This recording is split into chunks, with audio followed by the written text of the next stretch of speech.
Hey, Brad here, and we're going to talk about a scrim set today, and this is a 4, 6, and 8 foot set.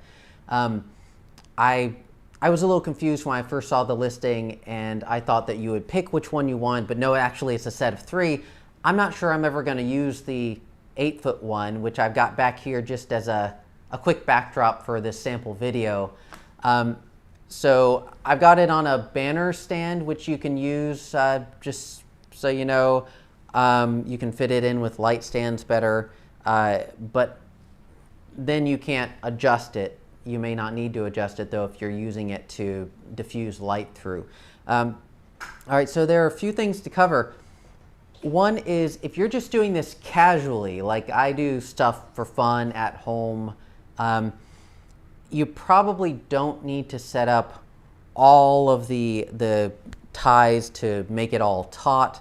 Now these are terrible backdrops, I will say. You know, I don't want to use my steamer on them, so the wrinkles are going to stay. I don't care about that, but I don't need to make it perfectly taut for my purposes. Doesn't matter. So that's kind of overkill. I could have just done a 4 corners approach, and over on the other side here, we have the 6x6 one, where I did just do a 4 corners approach, and whereas on the 8 foot one, I didn't use the aluminum frame. I just use a banner holder. This one does have the frame, and I've got it with some light stands, and I didn't want to forget to say, just in case you were a little confused like I was with the listing, it doesn't include the clamps to attach this to a light stand, so I got some clamps to go with it. And it was just easy enough to put those ties in the 4 corners. There are plenty of those. I think if you wanted to use all of them at once, like if you had a banner stand like I showed you, and you wanted to use this thing with the 6x6 one, and you wanted to put the 4x4 one up, then there are plenty of those ties. I think you could probably attach through all of the grommet holes and you'd be fine. So it's nice that they included so many of those.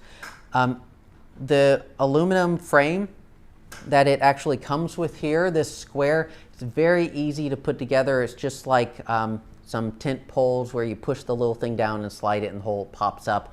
And if you want the 4x4, you don't use any of the straight rods. You just have some curved rods, and you just hook those together. There's a short side and a long side, so you hook the short side to the long side of another, then you got its short side, you hook it to the long side of another, and so on until you have a square.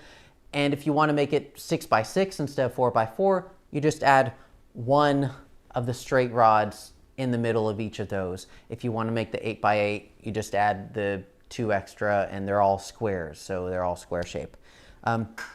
So I've got 3 lights on the other side of this, so they're diffusing through. They're not especially bright, and in fact they have their own good diffusers built in. In the future, I'm going to use my brighter lights that don't have diffusers and just going to blast the heck out of it to get more light through.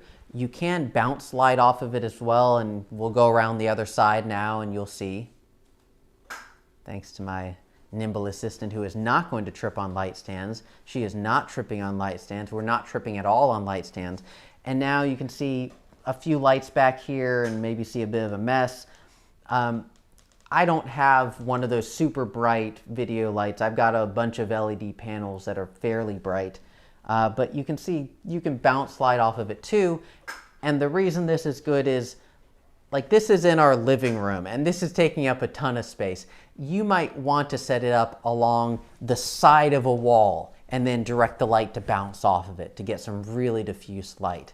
And that's going to work, I think, about as well, since this is designed for it. So one thing about the material here, so we've got this these nylon straps, this nylon webbing, and then what's on the inside, it feels a bit like tent material or maybe a light raincoat material. You know, we call these silks sometimes, but it's not actually a super silky material. But it feels pretty hardy. I'm not worried about it getting torn up too easily. but I am saving the plastic bags that they came folded up in with the case in order to not get them torn up or marred by the aluminum frame that's going to go in there. The carrying case itself is pretty nice. It holds things well. It's nothing special. I think overall I would just describe this as very pragmatic, very functional. So these holders work pretty well. Again, they're functional. They go inside the not included C-stand clamp. It's pretty easy to operate. See, they've got the 2 clamps in here that you tighten. And I did this on my own. It would be easier with another person, but it's not that hard. So I'm pretty happy with it. I think it's great if you need multiple sizes. If you're like me, you probably like the 6x6 is the biggest you'd ever really want to use. And just use sandbags if you're outside using anything that's big.